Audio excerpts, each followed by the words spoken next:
안녕하셨습니까?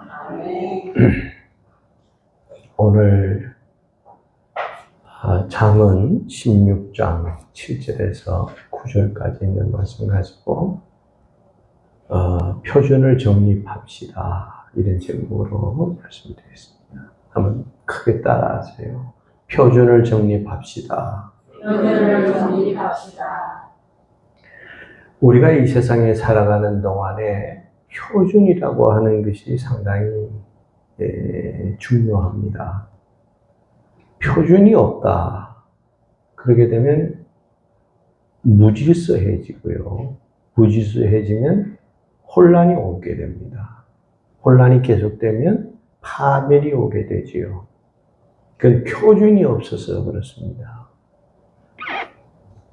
그래서 우리가 표준을 항상 정립하면서 살아가야 되는데, 우리가 가령 예를 들어 두 사람이 있다가 이건 길다 그러는데 한 사람은 이건 짧다 그러거든요. 근데 길다 짧다 하는 그 표준이 뭐냐 하면 자막대기라고 하는 거 아니에요? 자를 딱 갖다 대면 몇 센치구나, 몇 미터구나, 길다 짧다 분명히 판단할 수 있지요. 또 이것이 어떤 사람은 무겁다 그러는데 어떤 사람은 가볍다 그러거든요. 그 무겁다 가볍다를 표준을 있는데 그것은 저울이라고 하는 거 아니에요. 그래서 우리는 이렇게 표준이 있어야 우리가 질서 속에서 이 사회가 잘 흘러가게 되는 겁니다. 그럼 표준을 정립한다. 정립이라는 말을 우리말 사전에 찾아보니까 두 가지인데, 하나는 정직하다 할 때 정자, 그런 말이 있고, 그럼 또 하나는 뭐냐면 소정자가 있어요. 소정자, 소.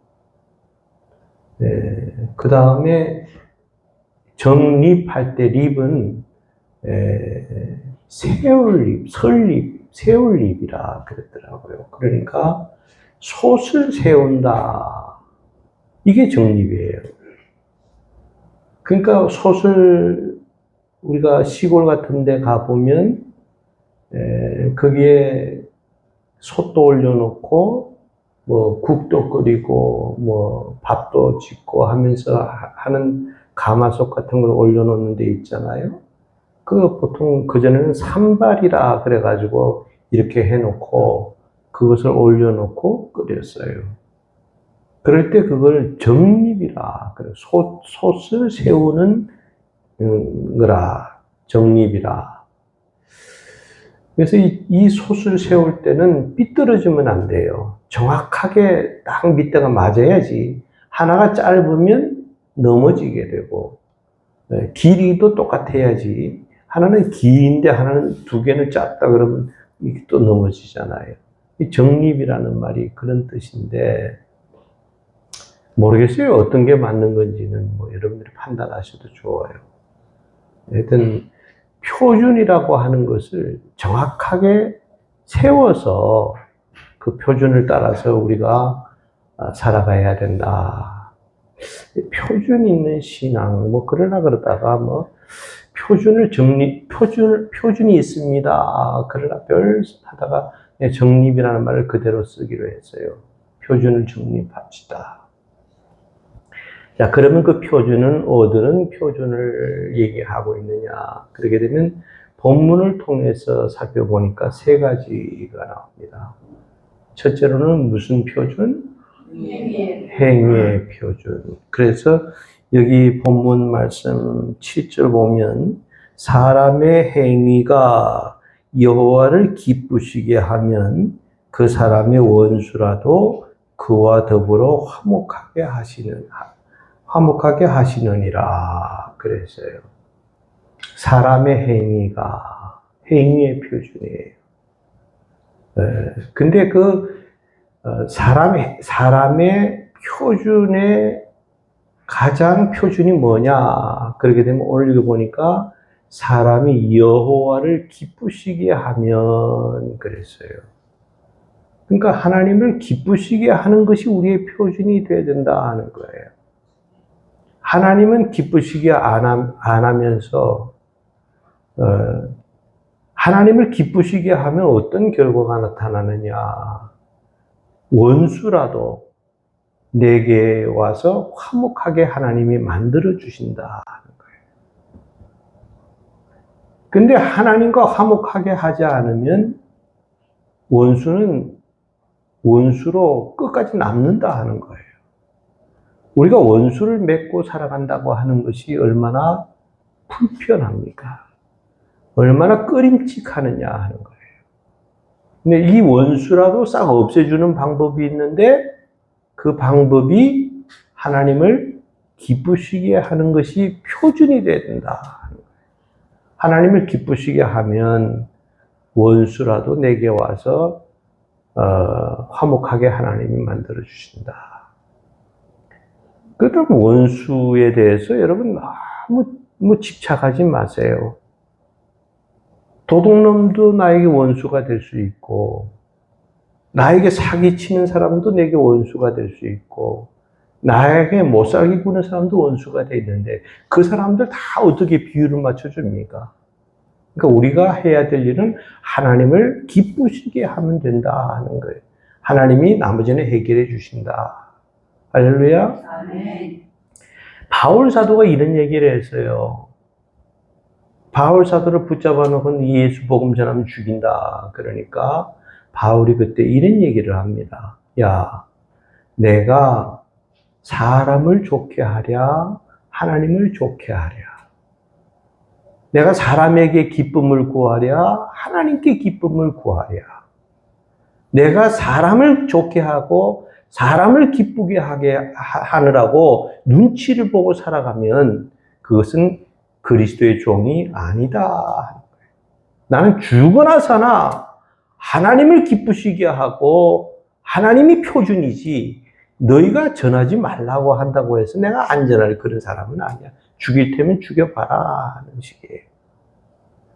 우리는 표준이 항상 하나님을 기쁘시게 하면 원수라도, 여러분 다 원수 있잖아요. 없는 척 하지 마요.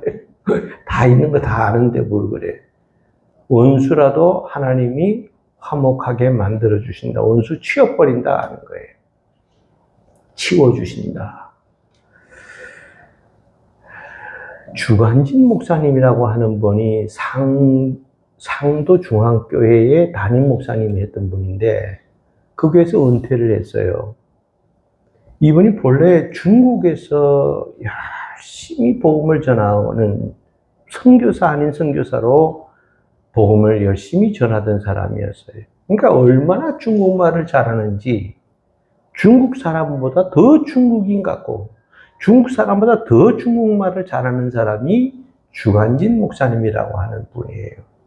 이분이 나중에 아들이 의사가 돼서 미국 유학 가서 의사가 되니까 미국에 가서 아들네 집에서 같이 생활하면서 살고 있어요.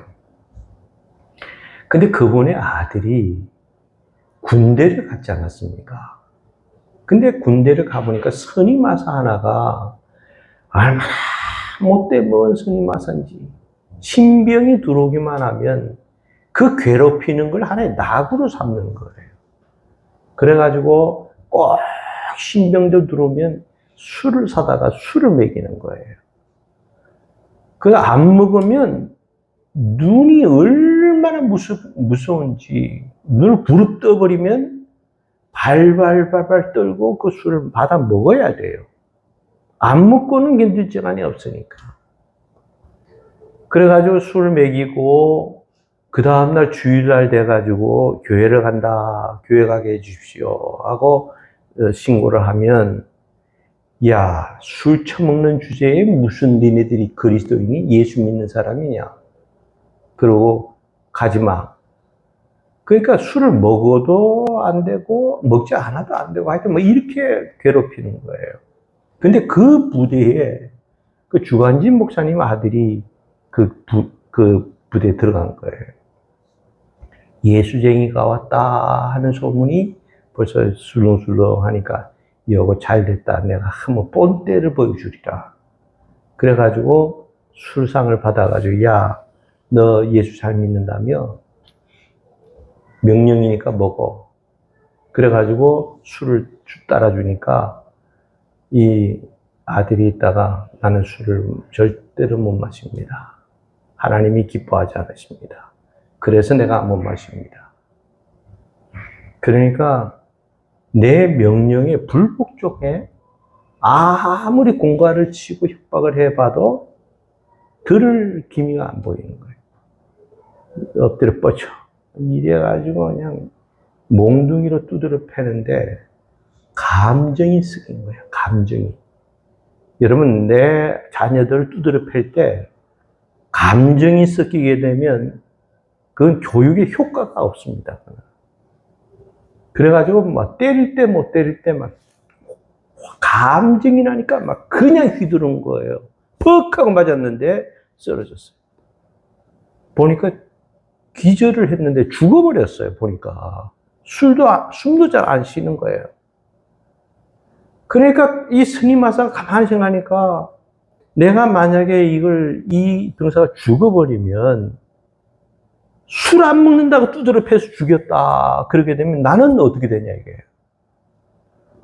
사형은 고사하고 들어가서 평생 죽을 때까지 감옥에 있든지 내 인생은 완전히 망치는 거 아니냐 생각하니까 기가 막힌 거예요. 왜 그래? 왜 그래?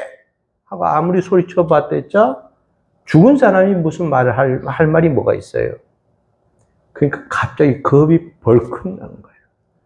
그래가지고 그냥 물수건으로 치료해 주느라고 막 만져주고 안마도 해주고 야 정신 차려 정신 차려 암만 해도 이게 끔찍도 안 해가 넘어갑니다.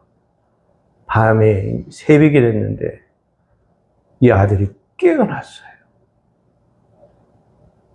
그러니까 너무 반가웠고 고맙기도 하고 그러니까 막 그 병사를 데리고 그 아들을 데리고 펑펑 우는 거예요. 그래가지고 사라져서 고맙다는 거예요.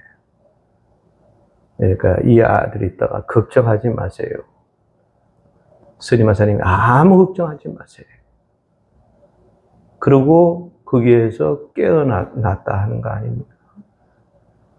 나중에 이 스리마사가 거기에서 네가 정말 예수 믿는 예수쟁이구나.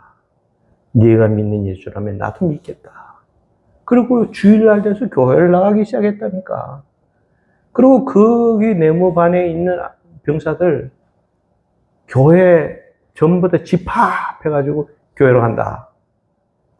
안 가면은 막 눈을 부릅뜨고 죽인다는데 어떻게 해요? 다 따라서 교회를 가요.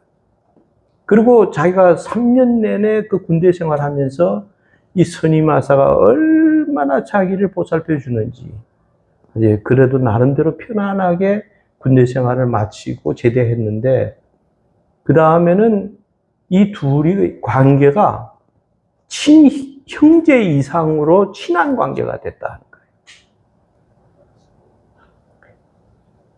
내가 그 내용을 읽고는요, 정말 감동을 받았어요. 이 성경 말씀이라는 게 틀린 말이 하나도 없구나. 나를 그렇게 괴롭히는 원수라도 내가 하나님을 기쁘시게 하고 하나님을 가깝게 하니까 하나님이 원수도 친형제처럼 만들어 주시더라 하는 거예요.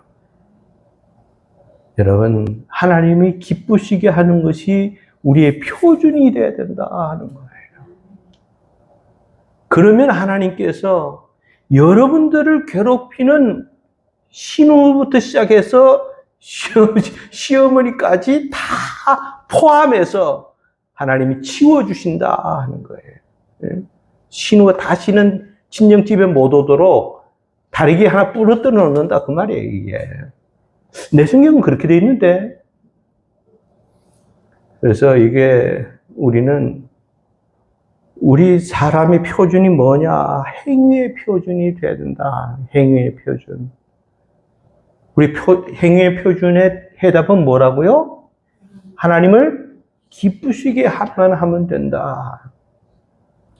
자, 두 번째는 뭐냐? 그렇게 되면 소득의 표준입니다. 한번 따라하세요. 소득의 표준.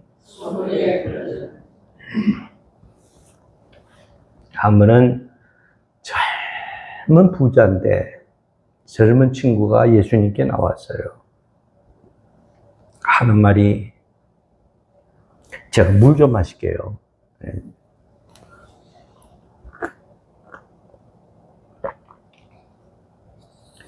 그 부자가, 청년이 하는 말이, 주님, 내가 무엇을 하여야 영생을 얻겠습니까? 주님께 이 문제를 가지고 영생 문제를 가지고 나왔어요. 잘했어요? 못했어요? 네, 말 안 하기로 작정을 했어요. 잘했어요? 못했어요? 잘했어요. 만약에 영생 문제, 구원 문제를 가지고 석가모니한테 갔으면 어떡할 뻔했어요? 나미야 위타 불관세 뭐 이런 거 이거 왜 했을 거 아닙니까? 머리 빡빡 깎고. 근데 석가모니한테 가지 않았어요. 공자한테 갔으면 어떡할 뻔했어요? 머리 다 상투 떨고 공자왈 맹자왈 하고 있었을 테니 예수님께 영생 문제를, 구원 문제를 가지고 나온 것은 아주 잘한 거예요. 근데 한 가지 잘못된 말을 하는 거예요. 뭐냐 하면 내가 무엇을 하여야 영생을 얻겠냐 하는 거예요.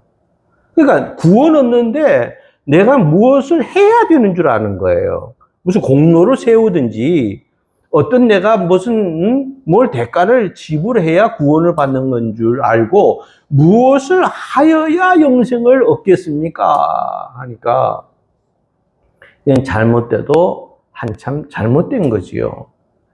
여러분 이건 왜 그러냐 하면 유대인들의 그 율법주의 사상 때문에 그런 거예요. 그 사람들은 율법을 지켜야 구원받는다고 하는 것을 어려서부터 몸에 배웠기 때문에 율법을 지켜야 구원받는구나 하는 것을 알았기 때문에 예수님 앞에 그렇게 얘기하는 거예요. 예수님께서는 뭐라 그럽니까? 야, 내 계명들을 지켜라. 계명이 뭡니까? 간음하지 말라, 도둑질하지 말라, 거짓 증거하며 살인하지 말라. 네 이웃의 것을 탐내지 말라.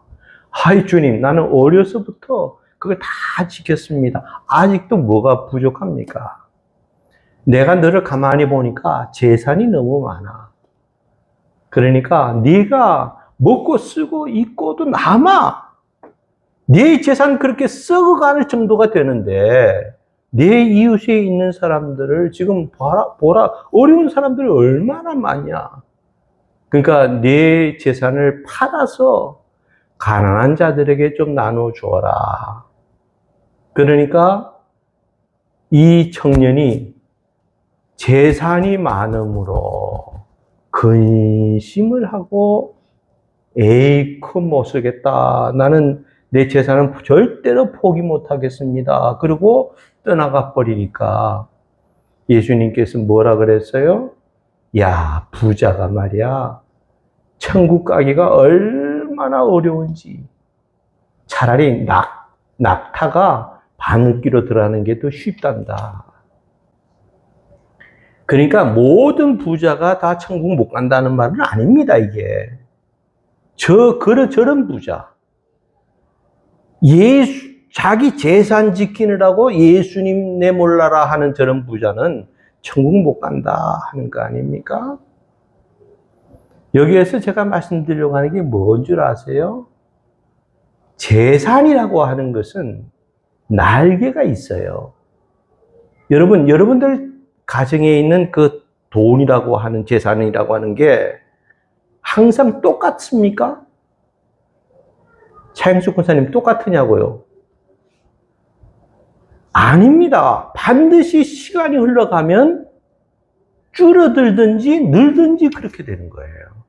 어제 큰 부자가 오늘은 내가 다 날아가는 거야. 그래서 잠수에 뭐라 그랬어요? 재산은 날개가 달려서 때가 되면 날아가느니라 그랬어요. 이 재산이라고 하는 것을 가지고 그걸 평생 먹고 쓰고 입고도 남을 그런 재산을 가지고도 나는 이걸 팔아서 절대로 내 이웃에 대해서 다른 사람에 대해서 나는 절대로 못 준다. 그러게 되면 그것은 결국 그 재산 때문에 그 사람은 망하게 되고 만다. 날개가 달려서 다 쫄딱 잃어버리게 되고 만다 하는 거예요.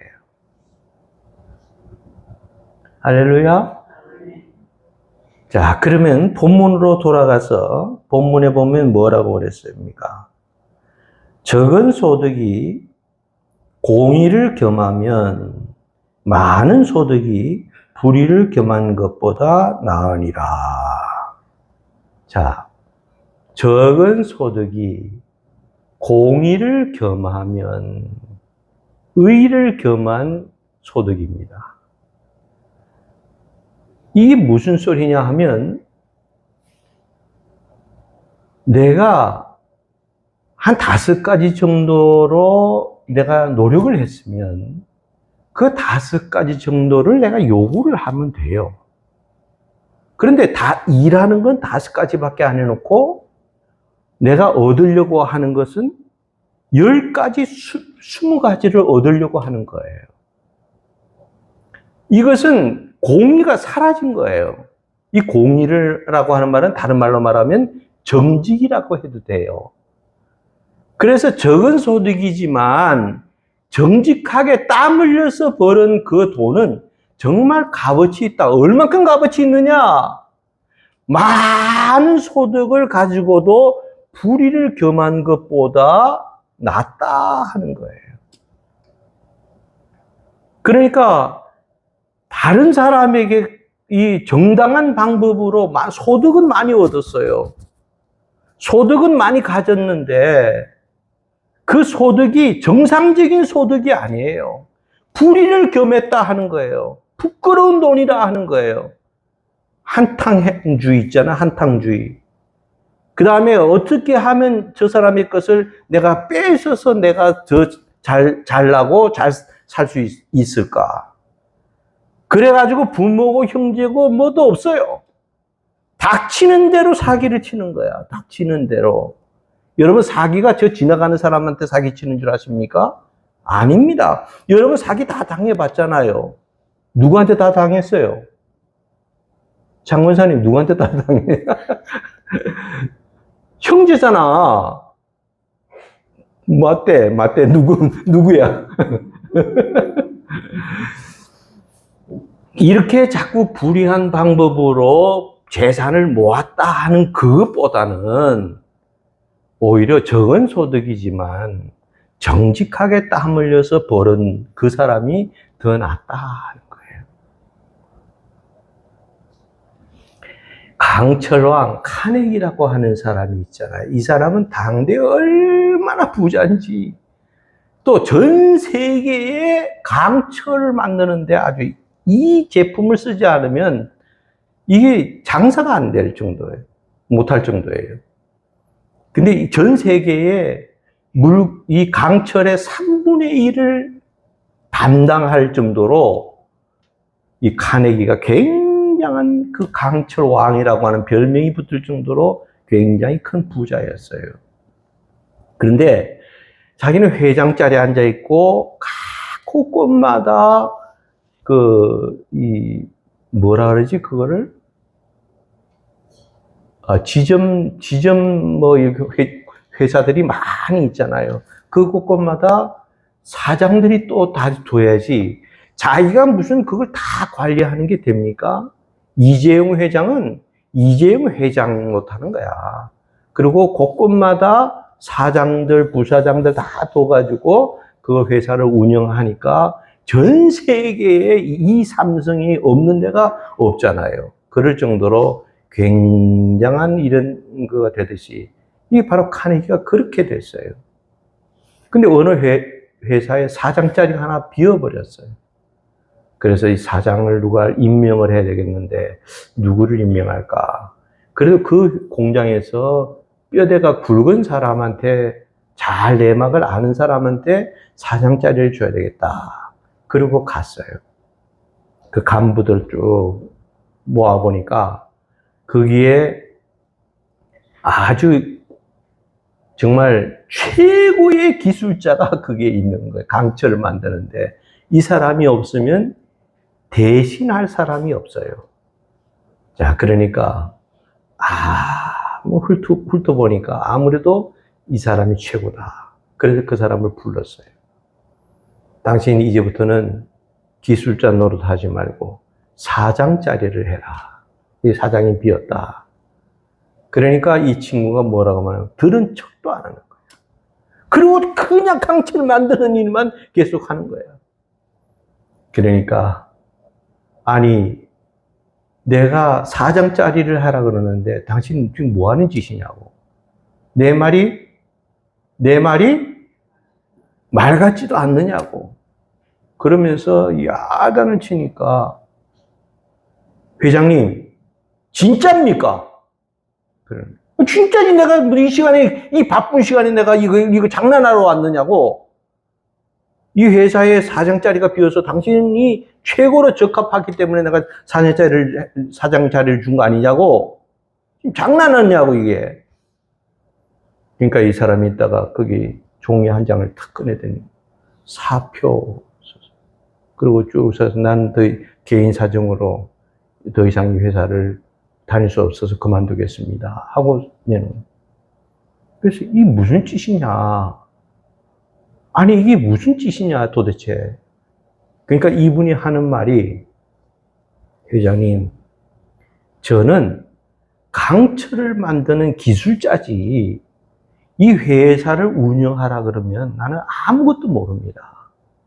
아무것도 모르는 사람한테 이 회사를 운영을 맡기면 이 회사는 망합니다. 나는 가장 튼튼하고 가장 강한 강철을 만들려 하면 나는 밤을 새워서라도 그 수치를 만들어 드릴 수 있지만 이 회사를 운영하라 그러면 나는 절대로 할 수 없습니다. 그러니까 나는 그만두겠습니다. 카네기가 그 얘기를 듣더니요.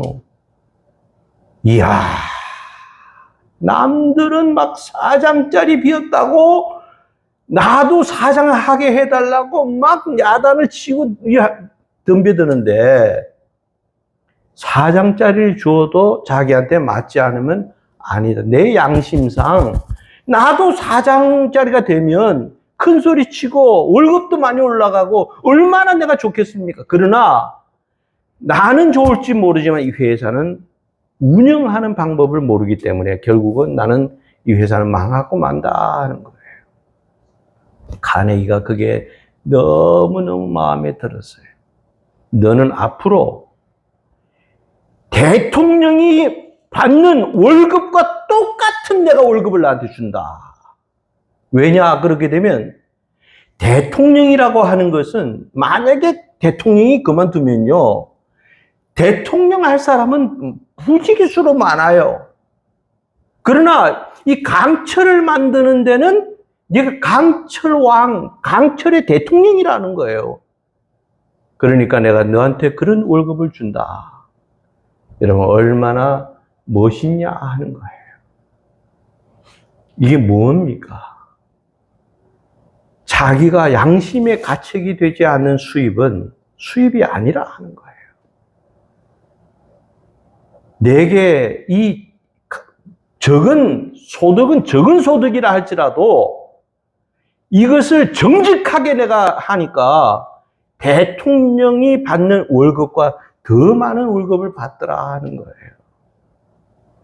이 소득의 표준은 뭐냐? 이렇게 정직한 이 정직이 우리 소득의 표준이 돼야 된다. 많이 못 번다고요? 그걸 너무 그렇게 안타까워하지 마세요. 많이 벌어도 하루에 밥 세 끼고요. 조금 적은 소득이 벌어도 하루에 밥 세 끼 먹는 것은 똑같습니다. 그러니까 우리는 정직하게 내가 다섯을 일했으면 다섯을 요구하고 열을 일했으면 열을 요구해서 정직하게 소득을 키워나가는 이런 주인공들이 다 될 수 있기를 주님의 이름으로 축원합니다. 세 번째는 뭐냐 하면 계획의 표준입니다. 한번 따라하세요. 계획의 표준. 자, 여기 표준을 정립합시다. 그랬는데 첫째는 무슨 표준? 행위의 표준. 행위는 표준은 뭐라고요? 하나님을 기쁘시기만 하면 된다. 두 번째로는 무슨 표준? 소득의 표준은 뭐라고요? 정직이다 하는 거예요. 좀 적게 벌어도 정직하게 버는 사람이 승리한다. 세 번째로는 무슨 표준? 계획의 표준. 자, 그래서 여기 9절 말씀 보면 사람이 마음으로 자기의 길을 계획할지라도 그의 걸음을 인도하시는 이는 여호와시니라. 사람이 자기의 길을 계획할지라도 그의 걸음을 결정짓는 분은 하나님이시다. 내가 계획을 많이 세워요. 그렇잖아요. 우리가 살아가면서 얼마나 계획을 많이 세웁니까? 이것도 세워보고 저것도 세워보고 이것도 세워보고 많이 세우는데 이 사람이 자기가 계획을 세울지라도 그거에 대한 결정하시는 분은 누구냐? 하나님이시다 하는 거예요. 하나님의 마음에 드는 계획이라야 하나님이 도와주시고 하나님이 그와 함께 하시는 거지. 하나님의 마음에 들지 않는 이런 계획은 절대로 되는 법이 없다 하는 거예요. 그래서 우리는 하나님의 계획에, 하나님 마음에 들도록 우리가 계획을 세워야 된다 하는 거 아닙니까? 텔리 팍스라고 하는 젊은 청년이 있어요. 18살밖에 안 됐습니다. 근데 이 아이가 얼마나 농구를 잘하는지 카나다에서 이 사람을 아주 유망주로 여기는 거예요. 전 세계 사람들이 마이클 조단처럼 하여튼 막 눈독을 들일 정도로 이 청년을 그렇게 참 농구를 아주 잘하는 그런 앞길이 창창한 그런 청년이었어요. 근데 막 열심히 농구를 하는데 어느 날부터 갑자기 다리가 점점 쑤셔오기를 시작하는 거예요. 왜 그런가? 농구하는 사람이 다리가 얼마나 생명이 귀합니까? 그래서 병원에 가서 진찰을 받으러 갔더니 병원에서 골수암이래, 골수암. 하고 다리를 뚝 잘라버렸어요. 아니면 죽으니까. 자, 이게 유망주인데 내가 이게 인생이 도대체 뭔가? 아직 내가 20살도 안 됐는데 이러고 내 인생이 끝나야 된다 생각하니까 막 미칠 것 같은 거예요. 근데 생각해 보니까 내가 죽을 땐 죽더라도 뭔가 보람 있는 일을 한번 하고 죽어야 되겠다 생각을 하니까 어떤 생각을 가졌냐면 이 사람이 목표를 100만 불을 정해놓고 내가 다리는 하나가 없지만 의족을 신고 이 카나다 전체를 한번 내가 일주를 한번 하겠다. 걸어서 돌아다녀 보겠다. 그 카나다가 2마일 정도 되지 않습니까? 그 길을 내가 가겠다 하는 거예요. 모든 사람이 미쳤냐고. 그러다 가면 당신 치료 안 받고 다니다간 죽는다. 그래도 내가 죽을 땐 죽어도 좋다 하는 거예요.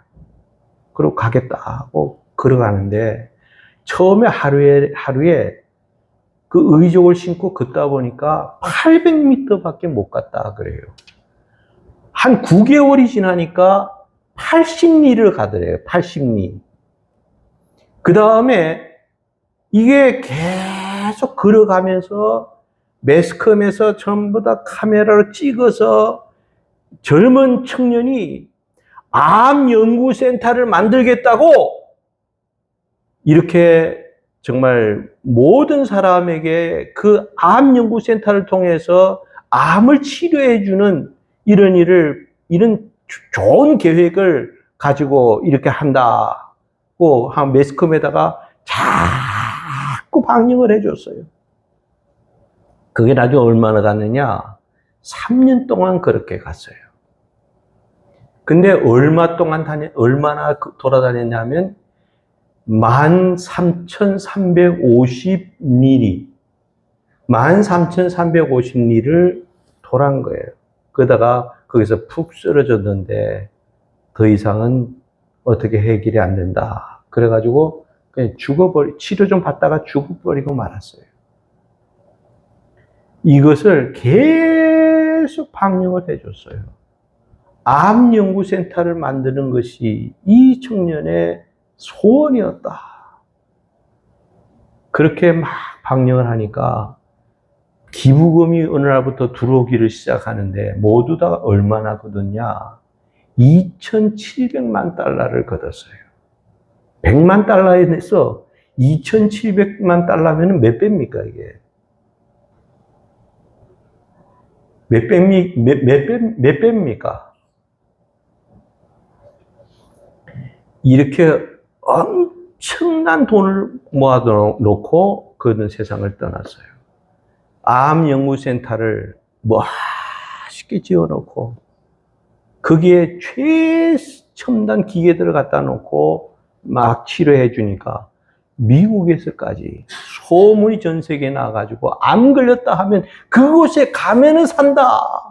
소문이 나니까 뭐 돈 보따리 싸가지고 가서 치료를 받겠다 하고 전 세계 사람들이 몰려드는 그런 암연구센터를 만들었더라 하는 거예요. 여러분, 제가 이 말씀 드리는 건 왜 드리는 줄 아세요?